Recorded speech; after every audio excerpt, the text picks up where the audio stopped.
Bismillahirrahmanirrahim. Assalamualaikum warahmatullahi wabarakatuh.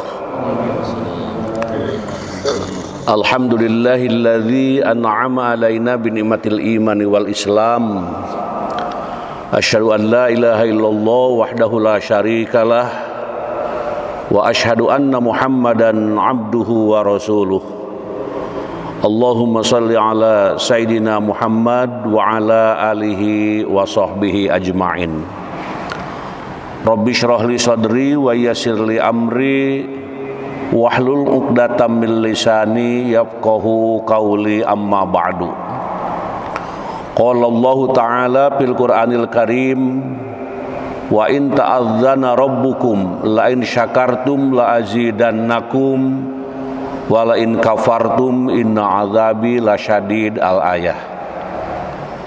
Puji dan syukur kita panjatkan kehadirat ilahi Rabbi Allah subhanahu wa ta'ala. Salawat serta salam semoga selalu terlimpah, tercurah kepada junjungan kita Nabi besar Muhammad sallallahu alaihi wasallam, kepada para keluarganya, para sahabatnya, para pengikutnya, termasuk kita yang sudah hadir melalui langsung di Masjid Al-Furqan UPI atau melalui Zoom yang telah disiapkan.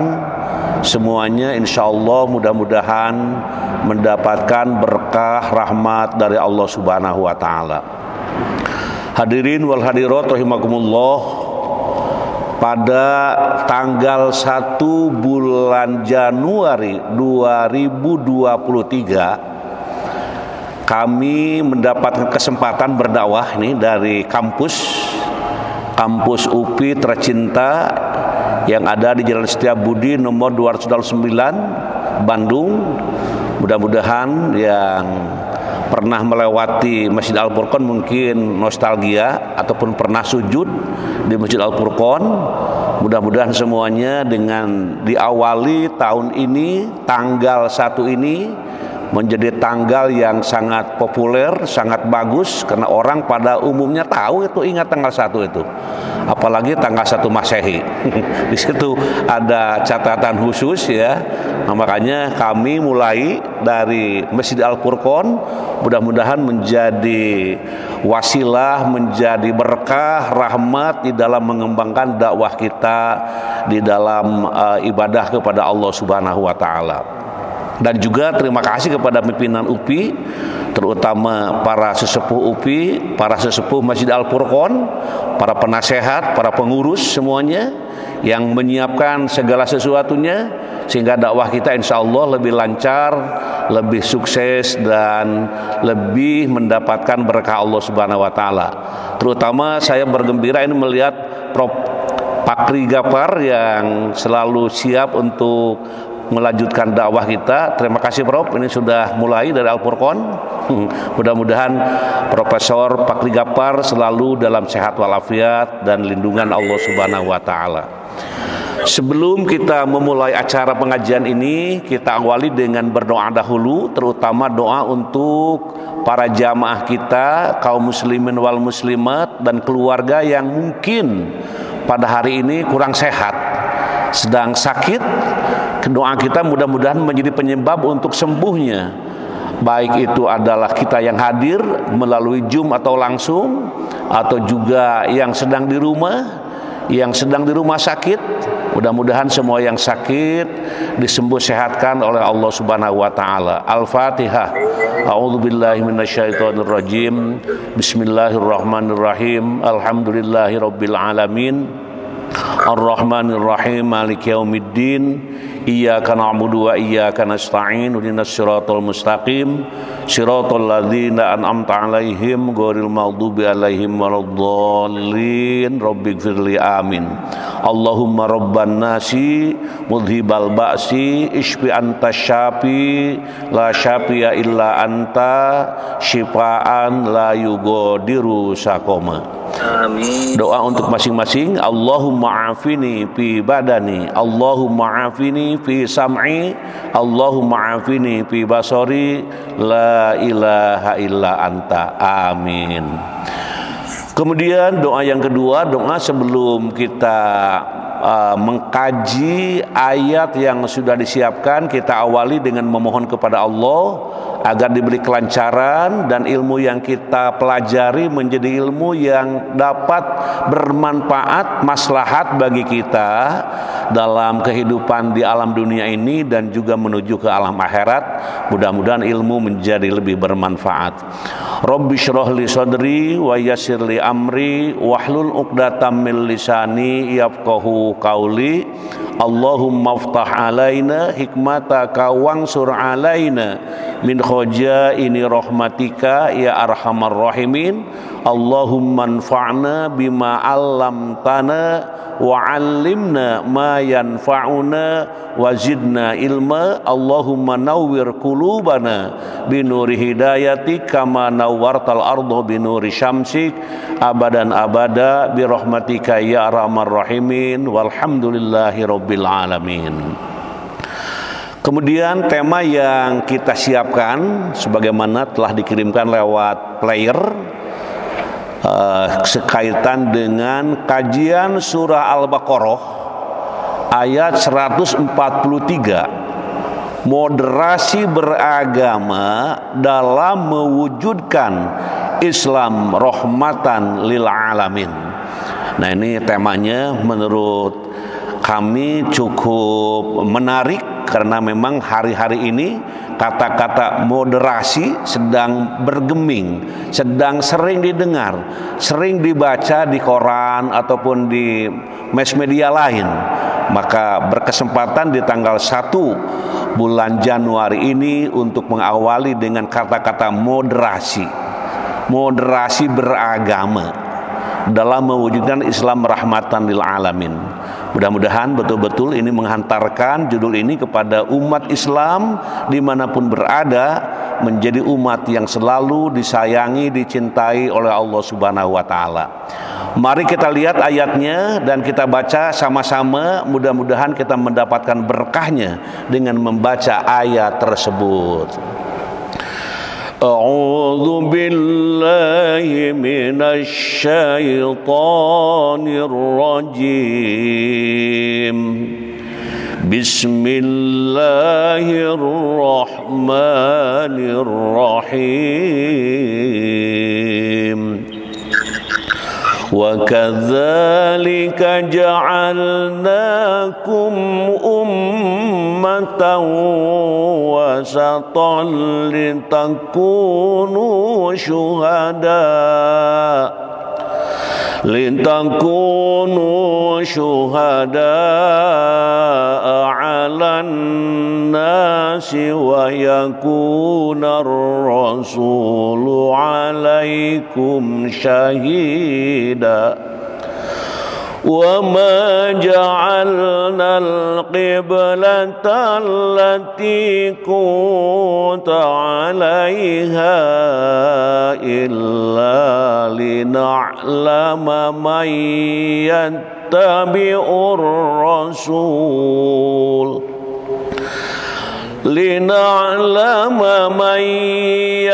yattabi'ur rasula mimman yanqalibu ala aqibaihi wa in kanat lakabiratan illa ala alladhina hadallah wa ma kana Allahu liyudhi'a imanakum innallaha bin-nasi laraufur rahim. Shadaqallahul azim. Ayat ini cukup panjang, artinya banyak kata-kata, kalimat-kalimat yang kita baca, sehingga semua yang diucapkan itu baik huruf-hurufnya, kata-katanya mengandung makna-makna yang bernilai bagi para pembacanya. Mudah-mudahan kita dapat meraihnya dengan janji Rasulullah Sallallahu Alaihi Wasallam tentang keutamaan membaca Al-Quran. arti dari surat yang kita baca dan ayat yang kita baca, dan demikian pula. Nah ini, jadi ini diawali dengan dan demikian pula. Kalau kata-kata dan demikian pula di awalnya ada cerita dulu itu. Maka dan demikian pula, nah kami telah menjadikan kamu ini siapa? Umat Islam, umat pertengahan, agar kamu menjadi saksi atas perbuatan manusia, dan agar Rasul Muhammad menjadi saksi atas perbuatan kami. Kami tidak menjadikan kiblat yang dahulu kamu berkiblat kepadanya, melainkan agar kami mengetahui siapa yang mengikuti Rasul dan siapa yang berbalik ke belakang. Sungguh pemindahan kiblat itu sangat berat, kecuali bagi orang yang telah diberi petunjuk oleh Allah, dan Allah tidak akan menyia-nyiakan imanmu. Sungguh Allah maha pengasih, maha penyayang kepada manusia. Nah, kata-kata pertengahan tadi ya, kata-kata moderasi, itulah kalimat yang akan kita gali. Selanjutnya hadirin wal hadirat rahimakumullah, asbabun nuzul, mengapa ayat ini turun. Nah ini, mayoritas ulama, nah ini harus ulama, berpendapat bahwa turunnya ayat 143 pada surah Al-Baqarah di atas berawal dari penantian Rasulullah akan turunnya perintah untuk memindahkan arah kiblat dari Baitul Maqdis ke Ka'bah. Imam Ibnu Katsir dalam kitab tafsirnya, Tafsir Al-Quran Al-Azim juz 1 458, menyatakan bahwa ketika Rasulullah hijrah ke kota Madinah, jadi ketika Rasulullah SAW hijrah ke kota Madinah, saat itu mayoritas penduduk Madinah masih beragama Yahudi. Nah ini, jadi ketika hijrah di Madinah itu banyak orang yang beragama atau masih beragama Yahudi. Allah Subhanahu wa taala memerintahkan beliau untuk menghadap ke arah Baitul Maqdis untuk menarik simpati penduduk Madinah yang merasa senang dengan hal tersebut. Maka pada masa awal di Madinah, Rasulullah SAW menghadap ke Baitul Maqdis selama beberapa puluh bulan. Nah ini, jadi ke Baitul Maqdis karena perintah dari Allah itu. Setelah itu turun Quran surat Al-Baqarah ayat 144 ini. Sungguh, nah ini kalau kata-kata sungguh ini bukan apa-apa kecuali perlu perhatian. Kalau ada kata-kata sungguh, ini kalimatnya menegaskan gitu. Sungguh kami sering melihat mukamu menengadah ke langit. Maksudnya berdoa, maka sungguh kami akan memalingkan kamu ke kiblat yang kamu sukai. Palingkanlah mukamu ke arah Masjidil Haram. Dan ada proses ya. Prosesnya di situ berdoa terus, menengadah ke langit memohon kepada Allah dengan waktu yang cukup mantap sesuai dengan kehendaknya, dan juga ketulusan keikhlasan berdoanya. Jadi kalau berdoa itu harus tulus, ikhlas, menunggu ridho Allah Subhanahu wa taala. Kemudian ada seorang muslim berkata, kami ingin tahu tentang orang-orang muslim yang meninggal sebelum kiblat kita berubah, dan bagaimana salat kita ketika masih menghadap ke Baitul Maqdis. Lalu Allah menurunkan Quran surat Al-Baqarah 143. Selanjutnya hadirin wal hadirat rahimakumullah, interpretasi para mufasir. Kita ingin melihat bagaimana para pemikir ayat ini, interpretasi para mufasir tentang ayat yang kita gali ini. Dalam At-Tafsir Al-Munir nih, Wahbah Al-Az-Zuhaili menjelaskan bahwa wasat merupakan sesuatu yang berada di tengah-tengah atau intisari sesuatu. Kemudian makna tersebut digunakan juga untuk sifat atau perbuatan yang terpuji. Nah, kata wasat itu, karena semua sifat yang terpuji adalah selalu bermuara pada sikap pertengahan. Seperti contoh, keberanian merupakan sikap pertengahan dari sifat pengecut dan nekat. Oh, gitu. Dikan orang ini pengecut nih, ini nekat nih. Nah, pertengahannya apa? Nah, gitu ya. Nah, disitulah yang kita ungkap di dalam kata wasat tadi. Jadi yang ulangi seperti contoh, keberanian merupakan sikap pertengahan dari sifat pengecut dan nekat. Nah, gitu. Udah, jadi di situ ada keberanian gitu. Kemudian kata ummah memiliki kandungan makna yang sangat beragam. Secara garis besar, kata ini dapat berarti menuju, menumpu, dan meneladani.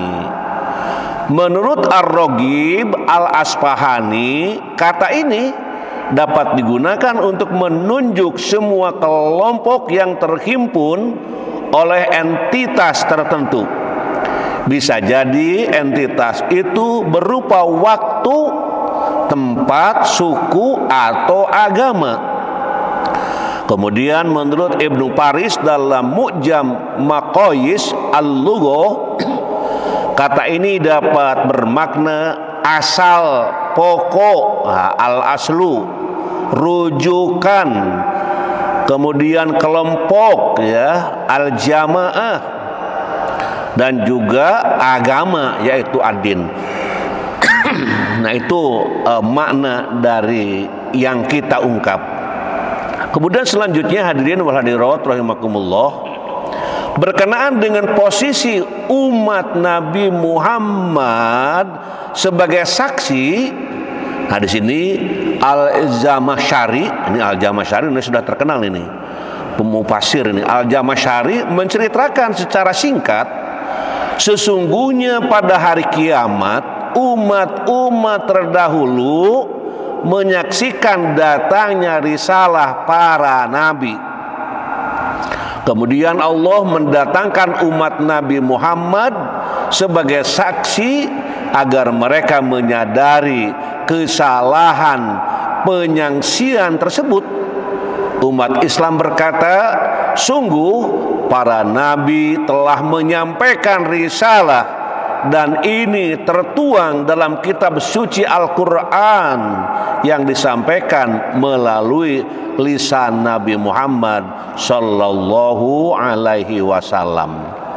Nah, itu dalam pandangan Al-Zamakhsyari.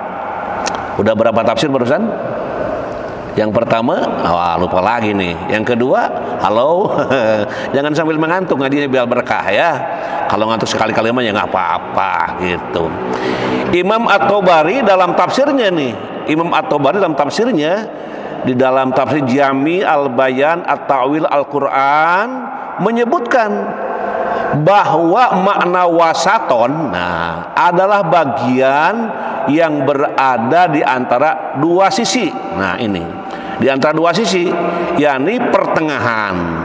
Baginya kata ummatan wasaton bermakna umat Nabi Muhammad adalah umat yang moderat. Nah, ini dalam beragama, awas ingat, umat Nabi Muhammad umat yang moderat dalam beragama, tidak berlebihan dan tidak pula kekurangan. Pendapat siapa? pendapat atau bari itu ya, itu mengatakan tentang umatan wasaton, umat yang pertengahan tadi gitu ya, bermana umat Nabi Muhammad adalah umat yang moderat. Oh, ini mesti sampai kepada semua halo ya, moderat dalam beragama, moderat gitu, tidak berlebihan dan tidak pula kekurangan. Hadirin wal hadirat rahimakumullah. Selanjutnya Ahmad Mustafa Al-Marogi. Nah ini yang sering kita sebut dengan tafsir Al-Marogi. Penulisnya Ahmad Mustafa Al-Marogi, disebutnya tafsir Al-Marogi, menjelaskan bahwa umatan wasaton, nah kata beliau nih, umatan wasaton merupakan sikap umat Islam yang berada di tengah-tengah atau sebagai penengah di antara dua kubu. Luar biasa nih umat Islam dalam pandangan Al-Marogi. Pertama, orang-orang yang selalu cenderung pada kepentingan dunia seperti kaum Yahudi dan musyrikin. Nah, ini cenderung dunia ya.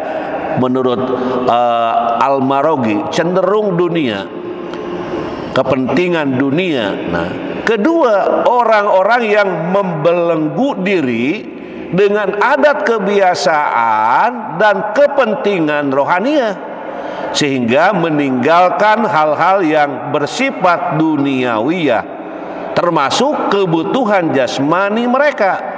Di antara mereka adalah kaum Nasoro dan Sobiin. Oh gitu. Menurut tadi siapa? Menurut Al-Marogi.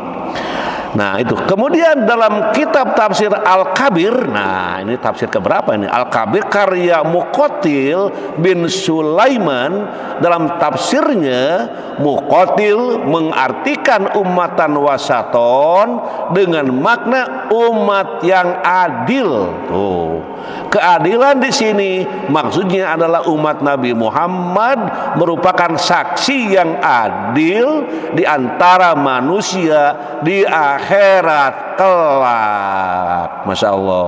Jadi akan jadi saksi nanti, akan jadi saksi, dan saksinya nanti saksi yang adil. Yang adil itu yang betul-betul, yang tidak berat kepada siapa apa, tapi di situ betul-betul sesuai dengan apa yang seharusnya.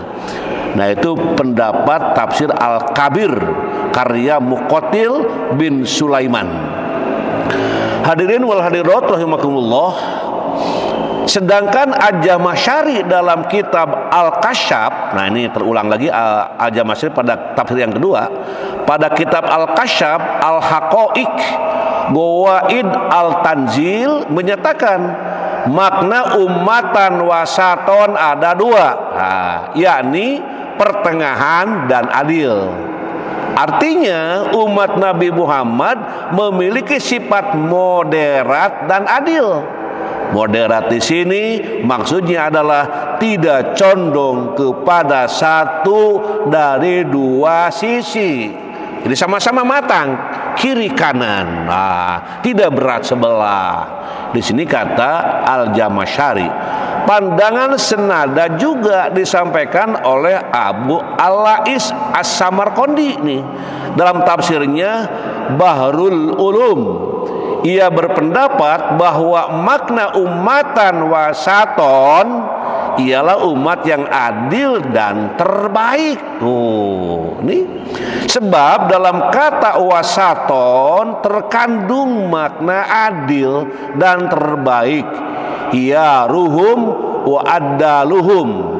Menurutnya ayat ini berbicara mengenai umat Nabi Muhammad sebagai saksi yang adil di akhirat kelak bagi seluruh manusia. Di amal-amal kita ya, yang setiap hari kita kerjakan, nanti akan dibuktikan benar tidaknya amal kita itu tulus, benar nggak tidak. Nah bahkan di dalam ayat ini dikatakan bahwa kematian itu untuk membuktikan bahwa baik tidak baiknya amal itu dibuktikan dengan kematian. Mudah-mudahan ketika kita wafat itu betul-betul amal-amal kita itu amal yang soleh semuanya. Hadirin wal hadirat rahimakumullah, selanjutnya lebih lanjut. Nah, ini ada lagi. Syekh Ahmad As-Sahwi mengomentari ayat tersebut bahwa wasaton itu dia yang berilmu dan mengamalkannya. Karena mungkin ada orang yang berilmu, yang punya ilmu tapi tidak mengamalkan. Ngumpul-ngumpul ilmu, mengamalkan tidak. Mungkin ada itu. Nanti akan terbelenggu dengan perbuatannya. Karena ilmu itu harus diamalkan. Tapi jangan lupa, kalau ilmu itu diamalkan berlandaskan iman. Dan juga melaksanakannya harus dengan penuh ketulusan. Ini sering Prof Juntika ya di dalam dakwahnya itu makna ketulusan, keikhlasan selalu dikumandangkan. Karena Allah tidak butuh kepada amal-amal manusia yang tidak penuh ketulusan dan keikhlasan. Nah, kemudian Syekh Muhammad Ali As-Sabuni, nah ini Syekh Muhammad Ali As-Sabuni dalam kitabnya Safwatut Tafasir menjelaskan bahwa sebaik-baik sesuatu itu paling tengah di antaranya.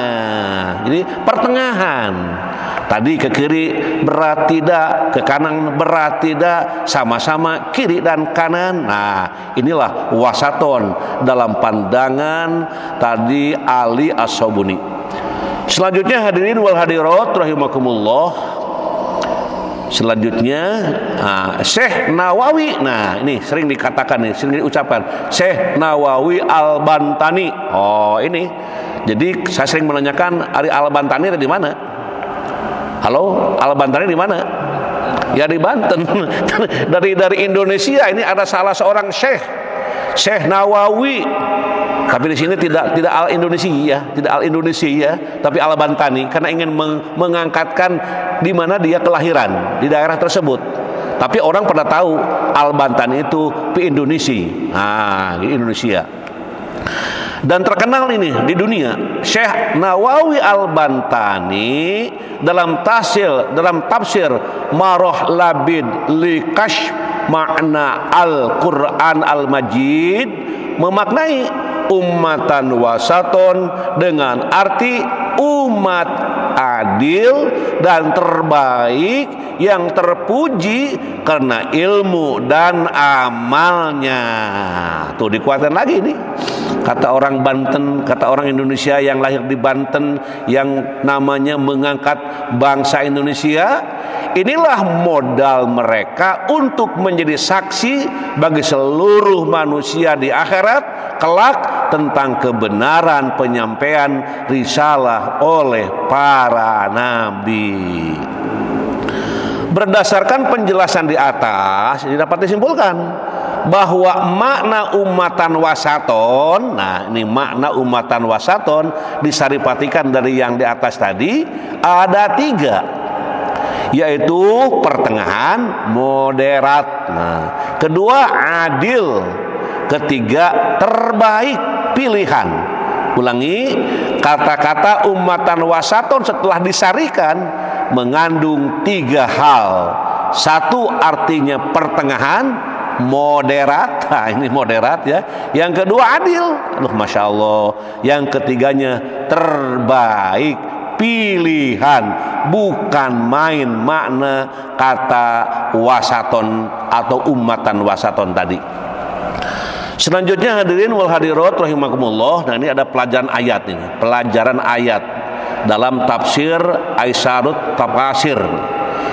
Yang pertama di sini keutamaan umat Islam dibandingkan umat-umat yang lain karena umat Islam adalah umat pertengahan dan pertengahan adalah syiarnya. Tuh, gitu. Jadi kita ini harus selalu memahami dalam hidup bermasyarakat, berbangsa dan bernegara selalu menenangkan bagi yang lain.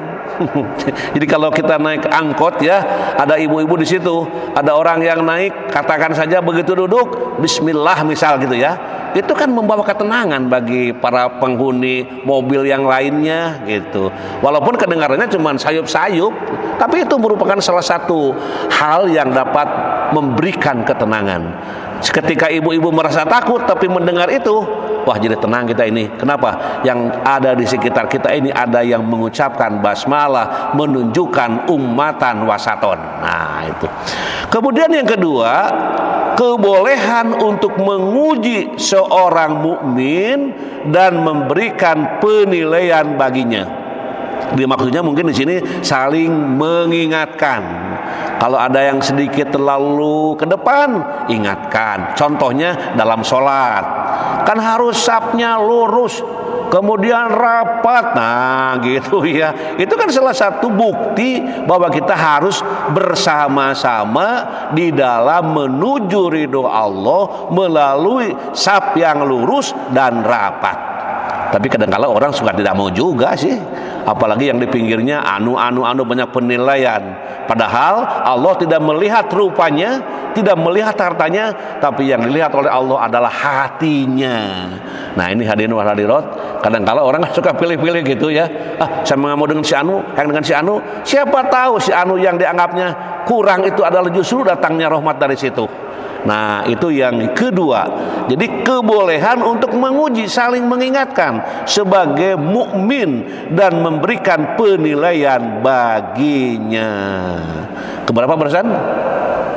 Keberapa? Kedua. Ketiga, sahnya salat. Nah, orang yang tidak menghadap kiblat apabila tidak mengetahuinya. Nah, apabila tidak mengetahuinya dan dia mendapatkan pahala tanpa perlu mengulangi salatnya. Tuh. Kan ada orang yang bertamu dari daerah lain datang ke rumah kita, sholat menghadap ke selatan. Setelah selesai sholat dia senyum sendiri. Kenapa ke selatan? Ya nggak tahu saya. Ya sudah, selesai urusannya dan mendapatkan pahala dan tidak usah diulangi.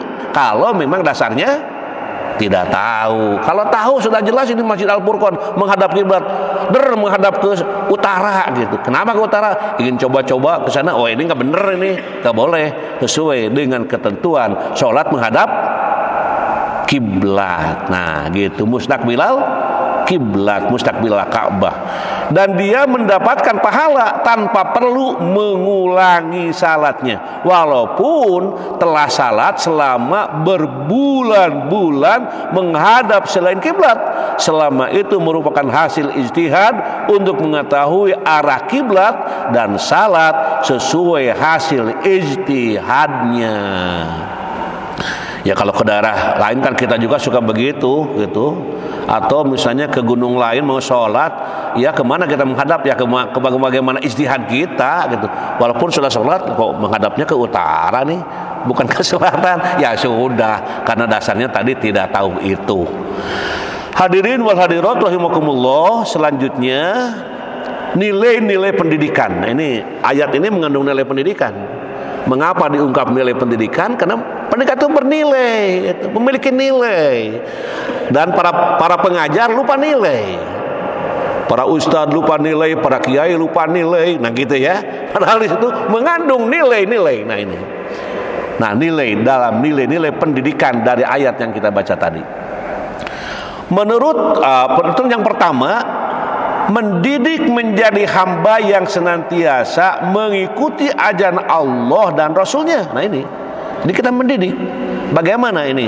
Anak-anak kita, mahasiswa kita, murid kita, siswa kita, keluarga kita, kolega kita, untuk senantiasa mengingatkan, mendidik mereka agar selalu mengikuti ajaran Allah dan Rasulnya.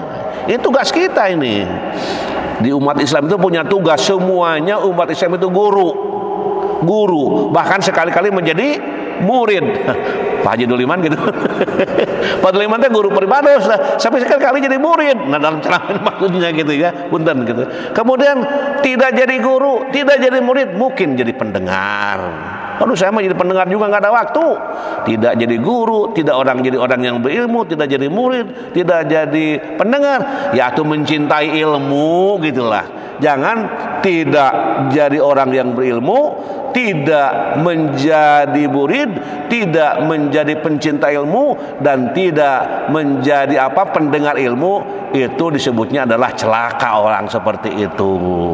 Makanya bagaimana supaya kita termasuk orang yang selamat? Ya itulah pilih 4 hal, salah satu dari 4 hal atau keempat-empatnya ada daripada di kita. Kata Rasul, kun aliman, au muta'alliman, au mustami'an, au muhibban, wala takun khomisan patahlik. Jadi jangan kau jadi nomor 5. Nomor 5 itu tidak 1, tidak 2, 3, 4. Itu celaka dalam hidupnya. Jadi kita selalu watawasau bil haq, watawasau bisob dalam menyampaikan untuk selalu mengikuti ajaran Allah dan Rasulnya. Kedua, mengajarkan umat manusia agar senantiasa memberikan kesaksian karena Allah dan taat akan perintahnya. Tuh, gitu ya. Jadi mengajarkan umat manusia agar senantiasa memberikan kesaksian karena Allah dan taat akan perintahnya. Nah, bagaimana ini untuk menjadi orang yang taat dan kesaksian karena Allah, gitu ya, dan juga taat akan perintahnya. Nah, ini tugas kita semuanya. Yang ketiga, mengajarkan untuk senantiasa bersyukur serta ridho atas ketentuan Allah. Nah, ini sering dikemukakan ada 2 hal yang harus ada pada diri kita. 1 syukur, 2 sabar. Itu hidup itu hanya itu saja. Syukur ketika senyum, beruntung dengan syukur. Ketika ada kurang-kurang dikit, sabar. Kalau kurang-kurang dikit tidak sabar, jadi arah ke sananya, tidak selamat. Maka 2 hal pegang. Halo hadirin wal hadirat rahimakumullah. Jadilah hamba yang selalu bersyukur atau juga menjadi hamba yang bersabar. Dimarahi orang, ya sabarlah. Mungkin saya salah, memang salah. Mohon maaflah. Kalau memang kita tidak salah, ya maafkan dia yang menyalahkan kita, gitu aja supaya aman. Orang yang menyalahkan kita, kita tidak salah, ya sudah, maafkan saja. Apa sih susahnya memaafkan? Oh, bahasa mudahnya begitu. Tapi kalau orang yang susah, ya susah saja memaafkan orang itu. Sampai saya tidak akan memaafkan kamu sebelum datang anak-anakmu mencium kakiku. Manusia kayak apa macam begitu? Jadi yang bagus itu wal afina anin nas. Sendal kita di bawah orang misalnya, udah maafkan saja. Jangan-jangan kita dulu pernah juga tertukar sendal bawah orang, sendal orang, mungkin saja. Jadi masuk ke dalam diri sendiri, bukan selalu menyalahkan orang lain. Yang keempat, hadirin hadirat, mendidik menjadikan hamba yang berlomba-lomba dalam kebaikan serta mencari hidayah Allah. Pastabikul khairat. Aduh, orang lain sholat sunat, masa saya tidak? Orang lain infak, masa saya belum? Nah, jadi selalu bertimbang-timbang ke situ. Jangan begini, orang lain infak, oh dia mah orang kaya sih, masa tidak infak? Hari Anda orang apa? Ya, tidak ngomong. Nah, ini kan artinya di situ harusnya berlomba-lomba. Orang lain baca Quran, masa saya tidak? Orang lain melakukan kebaikan, masa saya ketinggalan? Bahkan kalau lewat kemanapun, di situ ada peluang untuk memberikan infak dan sedekah. Misalnya ada anu kita sedikit demi sedikit ikut bergabung di situ. Boleh jadi apa yang kita lakukan itu menjadi salah satu syarat diampuninya dosa, mungkin lancaran segala urusan. Nah, jadi berlomba-lomba dalam kebaikan, berlomba-lomba dalam kebaikan, dan juga berlomba-lomba dalam mencari hidayah Allah. Selanjutnya, hadirin wa hadirin rahimakumullah, moderasi beragama. Nah, ini sekarang kita akan membicarakan tentang moderasi beragama. Dalam kitab At-Tafsir Al-Maqasidi, ya, menyebutkan moderasi beragama dalam Islam bukan hanya dalam perilaku kehidupan sosial, akan tetapi juga dalam beribadah, berakidah, dan bermuamalah. Sikap moderat merupakan manifestasi ajaran Islam yang rahmatan lil alamin. Nah, ini yang kita ambil dari Al-Maqasidi, tafsir Al-Maqasidi itu begitu. Jadi menyebut moderasi beragama, awas ulangi, moderasi beragama dalam Islam bukan hanya dalam perilaku kehidupan sosial, akan tetapi juga dalam beribadah, berakidah, dan bermuamalah. Sikap moderat merupakan manifestasi ajaran Islam yang rahmatan lil alamin. Tidak semua umat memiliki sikap yang moderat, tapi banyak juga yang bersikap intoleran, merasa paling benar dan suka mengkafir-kafirkan, maka perlu kita mengenali ciri-ciri umatan wasaton yang sangat penting demi mengawal ajaran agama Islam yang moderat dalam kehidupan beragama dan bernegara. Selanjutnya hadirin wa hadirat rahimakumullah, moderasi beragama dalam konteks pendidikan sekarang, dalam konteks pendidikan. Tujuan pembelajaran mesti membentuk peserta didik menjadi insan kamil. Nah, insan kamil itu manusia seutuhnya agar mereka mampu mengelola bumi secara maksimal yang digunakan sebagai sarana beribadah kepada Allah. Nah ini. Jadi dalam konteks pendidikan, itu tujuan pembelajaran mesti membentuk peserta didik menjadi insan kamil. Bagaimana saya mengajarkan mata pelajaran A juga ingin menginsan kamilkan siswa saya gitu ya. Tidak hanya otaknya saja gitu. Bagaimana dibekali itu kolbunya, dibekali hatinya, dibekali akhlaknya. Nah, ini. Jadi tidak hanya cukup pinter, tapi harus bermoral, harus berakhlak. Tidak cukup pinter, bermoral dan berakhlak, tapi harus beramal dengan penuh landasan keimanan tadi. Esensi dari pendidikan seyogianya mewujudkan insan kamil dan penyadaran fungsi manusia sebagai hamba, khalifah Allah, pewaris para nabi, dan memberikan bekal yang memadai untuk menjalankan fungsi tersebut.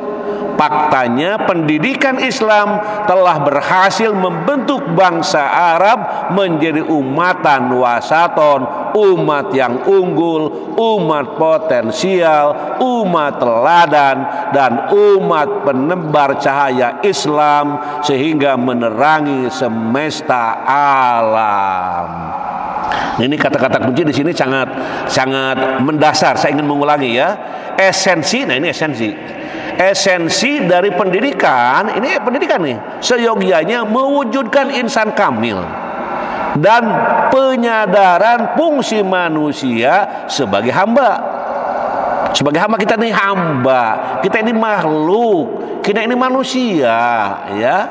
Kemudian khalifah Allah sebagai wakil, sebagai penerus, sebagai orang yang menyampaikan pesan-pesan Allah, tuh, pewaris para nabi.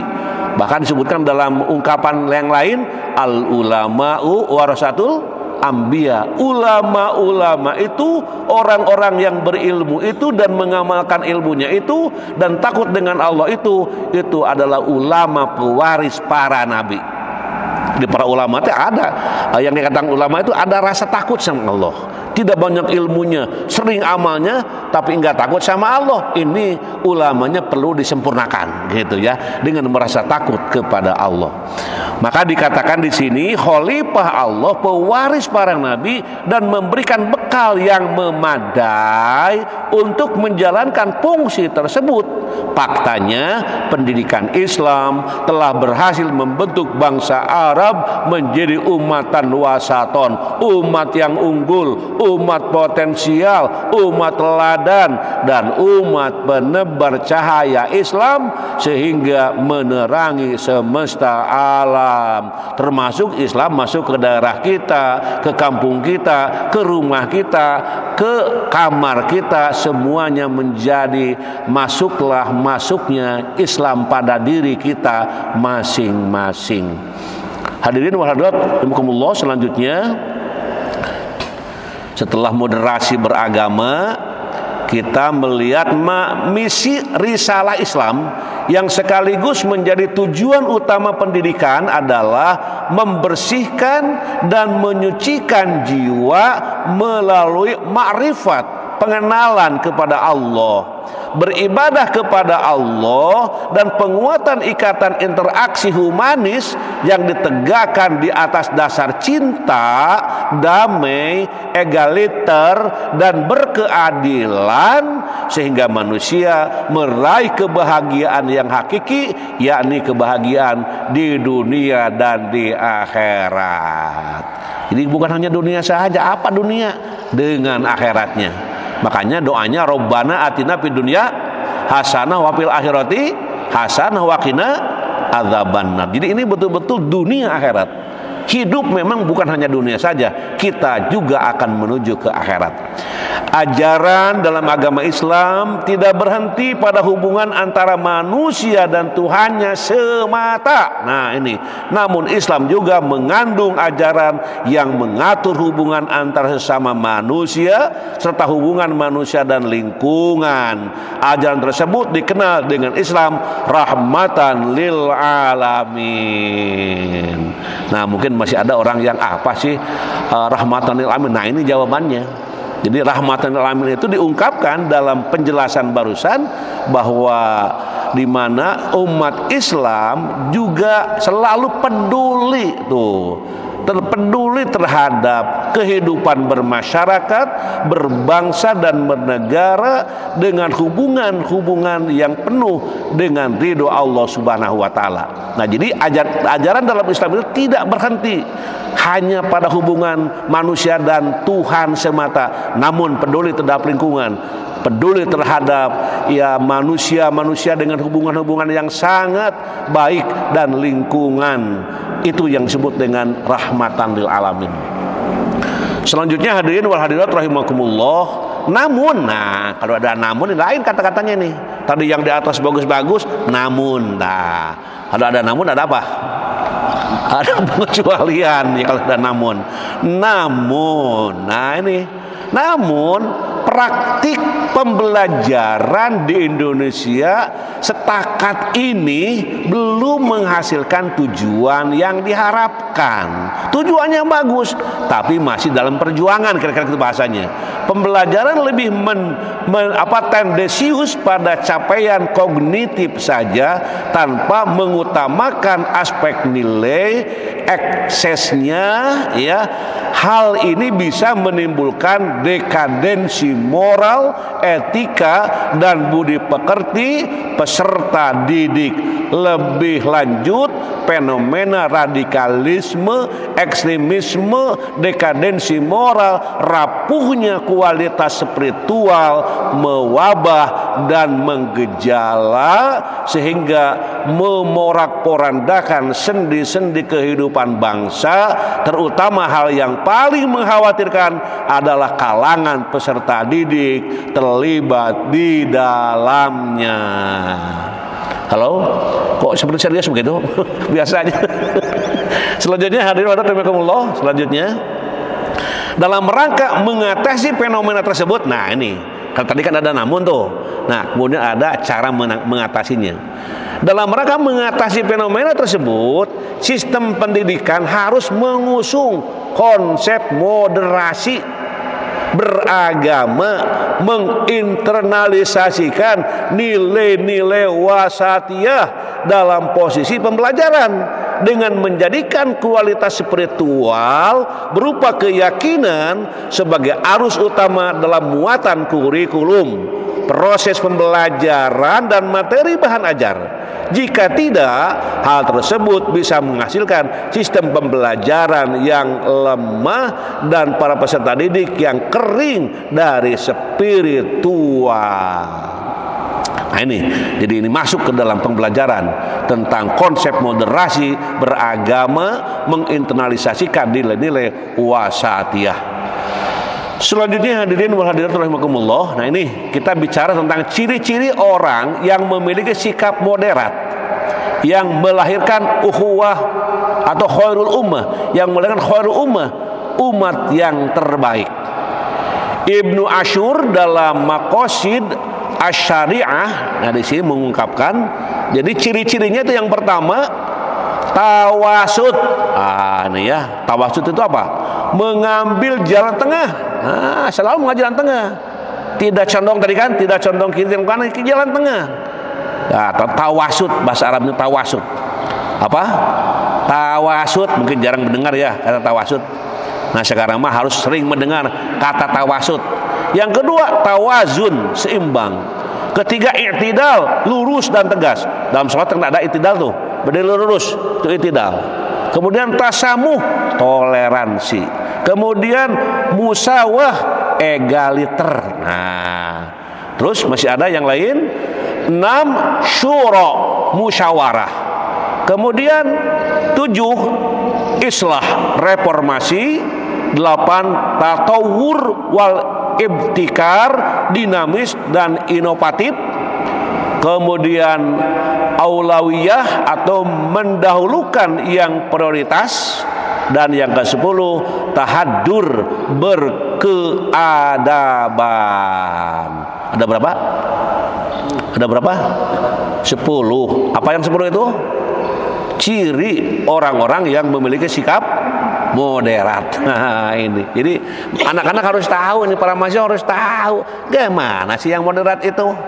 Bagaimana ini yang ummatan wasaton, yang dapat melahirkan umat yang terbaik itu yang seperti apa sih? Barusan 10 hal. Nggak usah dihafal, nggak ada ujiannya, tapi diterapkan dalam kehidupan sehari-hari insya Allah. Selanjutnya hadirin rahimakumullah, nilai-nilai wasatiyah adalah sebuah cara pandang terkait proses memahami dan mengamalkan ajaran agama agar dalam melaksanakannya selalu dalam jalur yang moderat. Indikator nilai-nilai wasatiyah terdiri atas tawasud, tadi kan udah ya, tawasud mengambil jalan tengah, yaitu pemahaman dan pengamalan yang tidak ifrat, berlebih-lebihan dalam beragama, atau tafrid, mengurangi ajaran agama. Itu tawasud, itu mengambil jalan tengah, tidak mengurang-urang dan tidak menambah. Kan ada orang yang suka menambah-nambah, mengurang-urang. Nah ini tawasud. Yang kedua tawazun, berkeseimbangan, yaitu pemahaman dan pengalaman agama secara seimbang yang meliputi semua aspek kehidupan, baik duniawi maupun ukhrawi. Nah, kemudian i'tidal, lurus dan tegas, yaitu menempatkan sesuatu pada tempatnya dan melaksanakan hak dan memenuhi kewajiban secara proporsional. Kemudian tasamuh, toleransi, yaitu mengakui dan menghormati perbedaan baik dalam aspek keagamaan dan berbagai aspek kehidupan lainnya. Selanjutnya hadirin wal hadirat rahimakumullah, syura, musyawarah, yaitu setiap persoalan diselesaikan dengan jalan musyawarah. Di rumah tangga ada rada-rada ribut, musyawarah. Di masyarakat ada agak-agak ribut, musyawarah. Walaupun sih tidak semua harus dimusyawarahkan mungkin ya. Ada orang mengatakan segala-galanya dimusyawarahkan. Memang ini gedung DPR, ada yang mengatakan begitu ya. Memang musyawarah ini kan menjadi penting dalam kehidupan. Apapun dimusyawarahkan selama itu belum bisa dilakukan dengan cara-cara yang lain. Islah, reformasi, yaitu mengutamakan prinsip reformatif untuk mencapai keadaan lebih baik yang mengakomodasi perubahan dan kemajuan zaman. Kemudian aulawiyah, mendahulukan yang prioritas, yaitu kemampuan mengidentifikasi hal ihwal yang lebih penting harus diutamakan. Ini nih penting ini. Kadang-kadang orang tidak penting aja dipenting-pentingkan. Gimana ini? Mana prioritas ini? Oh gitu ya. Mendahulukan yang prioritas. Kok ini yang prioritas diabaikan? Halo? Nah, di rumah tangga biasanya tak perlu juga diperlu-perlukan. Nah, kemudian tatawur dan ibtikar, dinamis dan inovatif, yaitu selalu terbuka untuk melakukan perubahan-perubahan ke arah yang lebih baik.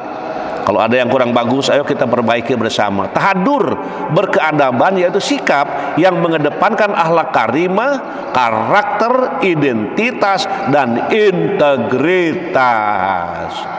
Hadirin wal hadirat rahimakumullah, selanjutnya moderasi beragama dalam mewujudkan Islam rahmatan lil alamin menurut Al-Qur'an. Nah, ini ada di sini gambarnya ya. Halo, kita lihat selanjutnya. Nah, satu, menyeimbangkan kehidupan dunia akhirat. Harus seimbang. Ada orang mengatakan, saya nggak bisa. Kok bilang nggak bisa? Berjuang juga belum, sudah mengatakan nggak bisa. Itu berjuang dulu dan sesuai dengan kemampuannya. Kita ayatnya kita lihat dan baca pelan-pelan, mudah-mudahan mendapatkan berkah dari Allah Subhanahu wa taala. Wabtaghi fima ataqallahu daral akhirata wa la tansa nasibak wa la tansa nasibaka minad dunya wa ahsin kama ahsanallah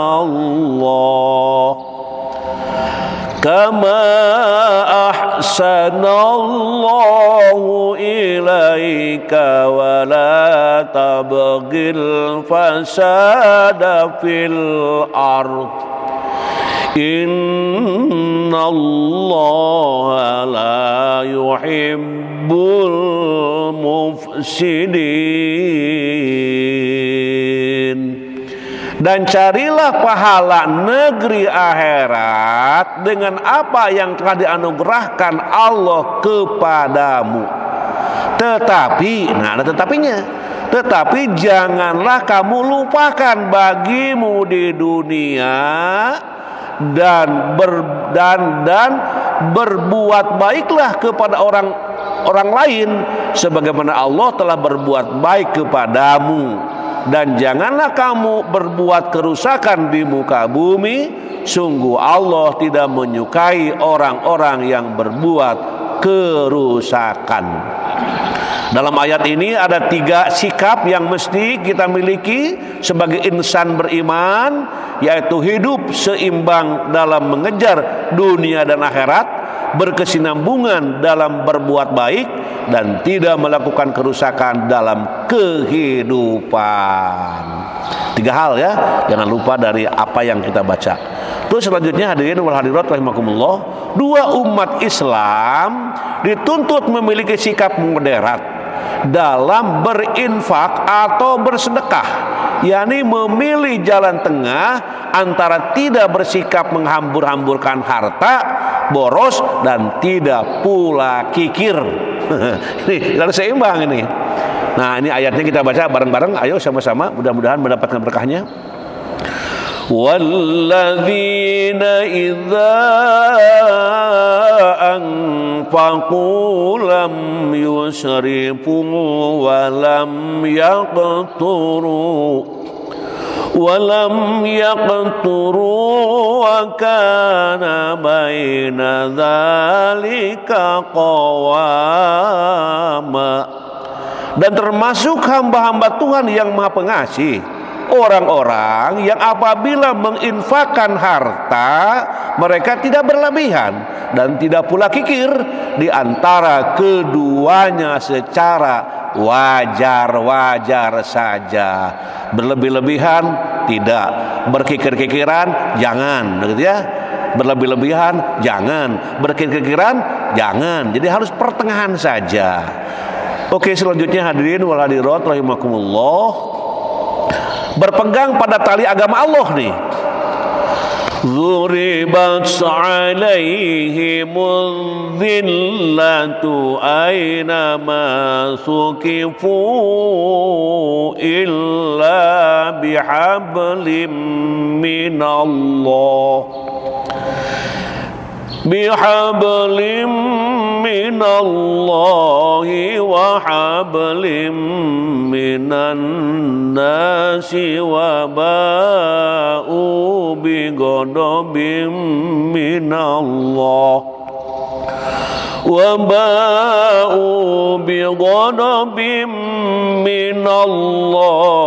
wa duribat 'alaihimul maskanah Dzalika bi annahum kanu yakfuruna bi ayatillahi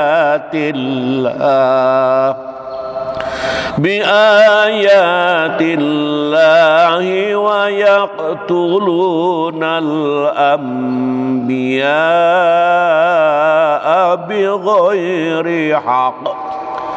Dzalika bima 'asaw wa kanu ya'tadun. Mereka diliputi kehinaan di mana saja mereka berada, kecuali jika mereka berpegang pada tali agama Allah dan tali perjanjian dengan manusia. Mereka mendapat murka dari Allah dan selalu diliputi kesengsaraan. Yang demikian itu karena mereka mengingkari ayat-ayat Allah dan membunuh para nabi tanpa hak alasan yang benar. Yang demikian itu karena mereka durhaka dan melampaui batas. Selanjutnya hadirin wal hadirat rahimakumullah, 4. Tidak menjelek-jelekan, tidak menghina, tidak memaki Tuhan yang disembah oleh penganut agama lain. Awas ini, hati-hati nih. Tidak menjelek-jelekan, awas. Janganlah menjelek-jelekan. Dan tidak menghina, jangan menghina. Dan tidak boleh memaki Tuhan yang disembah oleh penganut agama lain. Kita baca ayatnya pelan-pelan. وَلَا تَسُبُّوا الَّذِينَ يَدْعُونَ مِن دُونِ اللَّهِ فَيَسُبُّوا اللَّهَ عَدْوًا بِغَيْرِ عِلْمٍ كَذَلِكَ زَيَّنَّا لِكُلِّ أُمَّةٍ عَمَلَهُمْ ثُمَّ إِلَى رَبِّهِمْ مَرْجِعُهُمْ فَيُنَبِّئُهُمْ بِمَا كَانُوا يَعْمَلُونَ.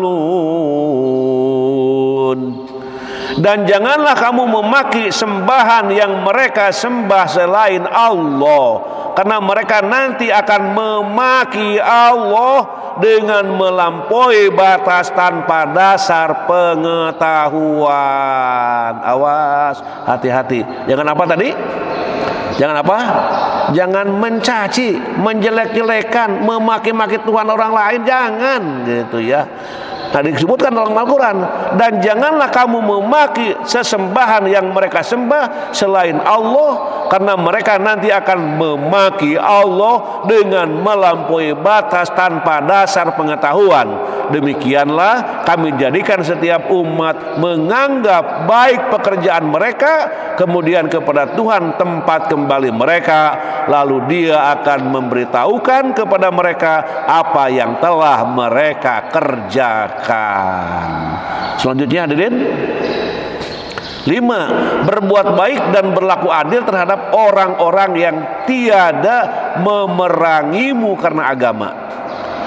La yanhakumullahu 'anil ladzina lam yuqatilukum fid din lam yuqatilukum fid din wa lam yukhrijukum min diyarikum an tabarruhum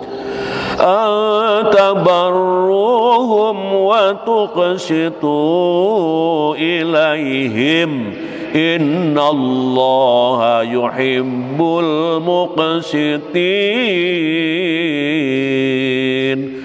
Allah tidak melarang kamu untuk berbuat baik dan berlaku adil terhadap orang-orang yang tidak memerangimu karena agama dan tidak pula mengusir kamu dari negerimu. Sesungguhnya Allah menyukai orang-orang yang berlaku adil.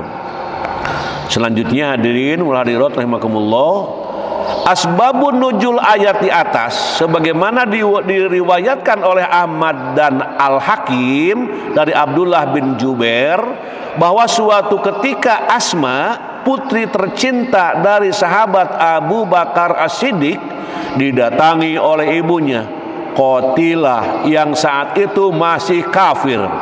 Ia pun bertanya kepada Rasulullah SAW, "Ya Rasulullah, bolehkah saya berbuat baik kepadanya, menerima kehadiran dan pemberiannya?"